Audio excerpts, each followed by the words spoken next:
অবশেষে স্বস্তি ফিরেছে নিত্যপণ্যের বাজারে। সপ্তাহের ব্যবধানে কমেছে চাল, ডাল ও মুরগির দাম। স্থিতিশীল রয়েছে মাছ ও সবজির বাজার। বিক্রেতারা বলছেন, সিন্ডিকেট জটিলতা না থাকায় নাগালের মধ্যে রয়েছে এসব পণ্যের মূল্য। আর ক্রেতাদের দাবি, নিয়মিত বাজার মনিটরিং করলে নিত্যপণ্যের দাম আরও কমিয়ে আনা সম্ভব। রাজধানীর কারওয়ান বাজার ঘুরে রিপোর্ট করছেন আশরাফুল ইসলাম। ক্যামেরা ছিলেন সালমান খন্দকার সবুজ। বছর খানেক আগেই ভরা মৌসুমে প্রতি কেজি পেঁয়াজের মূল্য ছিল প্রায় 150 টাকা। সেঞ্চুরি হাঁকিয়েছিল বেগুন, করলা, শিম, বরবটি ও কাঁকরোলের মতো সবজিগুলো। এমন পরিস্থিতিতে নিত্যপণ্য ক্রয়ে রীতিমতো নাভিশ্বাস উঠেছিল সব শ্রেণী পেশার মানুষের। তবে স্বৈরাচার শেখ হাসিনার পতনের 8 মাসের মাথায় স্বস্তি মিলেছে নিত্যপণ্যের বাজারে। শুক্রবার সকালে রাজধানীর কারওয়ান বাজার ঘুরে দেখা গেল প্রায় সব রকমের সবজির দাম রয়েছে নাগালের মধ্যে। স্থিতিশীল রয়েছে ডিম ও মাংসের বাজার। বিক্রেতারা বলছেন, সিন্ডিকেট জটিলতা ও উৎপাদন ঘাটতি না থাকায় স্বস্তি ফিরেছে নিত্যপণ্যের বাজারে। গত বছরে 1 কেজি তরকারি 100 টাকা 80 টাকাও গেছে, 120 টাকাও তরকারি গেছে। এবারকার বাজারে মনে করেন কম আছে সবজির দাম। সোনালী ব্রয়লার কমছে, তবে আশা করি আমরা খামার সবটি চালু হলে এর থেকেও আরো রেট কমে পাবলিকে খাইতে পারবে।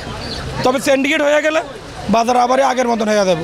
ডিমের ডজন আগে গেছে, এবার আমরা বেচি এই টাইমে আপনার হয়েছে 130-40 টাকা ডজন, সেই অনুসারে 120 টাকা। গরুর গোস্তের দাম আগের দাম এখনকার দাম একই দাম, 750 টাকা করে।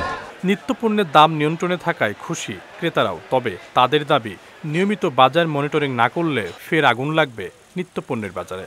জিনিসপত্রের দাম মোটামুটি কমই আছে, আগের চেয়ে অনেক কম। না, গত বছর তুলনায় এবছর বাজার অনেক সহনে পড়ছে। ইনশাল্লাহ আমাদের সবার মোটামুটিভাবে ভালো আছে আর কি বাজার পরিস্থিতি। পারে যে গত বছর আমাদের চলা খুব সমস্যা হয়ে গেছিলো, যেখানে আমরা 5 কেজি পেঁয়াজ খেতাম, এখন নিচ্ছি গত বছর আমরা 2 কেজিতে চালাইছি।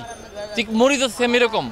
এদিকে সপ্তাহের ব্যবধানে প্রতি কেজিতে 100 টাকা কমেছে ইলিশের দাম। তবে অন্যান্য মাছের দাম কিছুটা বাড়তি। কমেছে চাল, ডাল সহ অন্যান্য মুদিপণ্যের দামও। সবকিছু একটু ডাউনের দিকে আছে আল্লাহর রহমতে। এরকম থাকলে আমাদের জন্য ভালোই হয়। এখন ইলিশের চাহিদাটা একটু বেশি। ইলিশের দামও মনে হয় গেছে সপ্তাহে, এই সপ্তাহে কেজিতে 100 টাকা কম আছে। প্রতি কেজি মাছে থেকে আপনার 20-50 টাকা কম আছে গত সপ্তাহের চাইতে এই সপ্তাহে। মনে হচ্ছে যে পূর্বে যেরকম সিন্ডিকেট ছিল হয়তো সেই সিন্ডিকেটটা নেই। এই দিকটা ঠিক আছে। এই সরকারের মানে বর্তমান যে ডক্টর মোহাম্মদ ইউনূস সরকার, ওনার এই বিষয়টাকে আমি অবশ্যই অ্যাপ্রিসিয়েট করি। প্রতি মালের দামে কমছে, শুধু এলাচি যাচ্ছে না, এর আগের দাম আছে, এর দাম কমে না। শুধু তেলের একটু বাজারে কাইসিস তেলটা পাওয়া যাইতেছে। ওয়ালটন আবারও মিলিয়নিয়ার অফারে ওয়ালটন ফ্রিজ কিনে আপনিও হয়ে যেতে পারেন মিলিয়নিয়ার। সয়াবিন তেল ও বিশেষ কিছু সবজির দামে জোয়ার ভাটা থাকলেও বিক্রেতারা বলছেন, নিত্যপণ্যের বাজারে এমন স্বস্তির দেখা মেলেনি গত 2 দশকেও।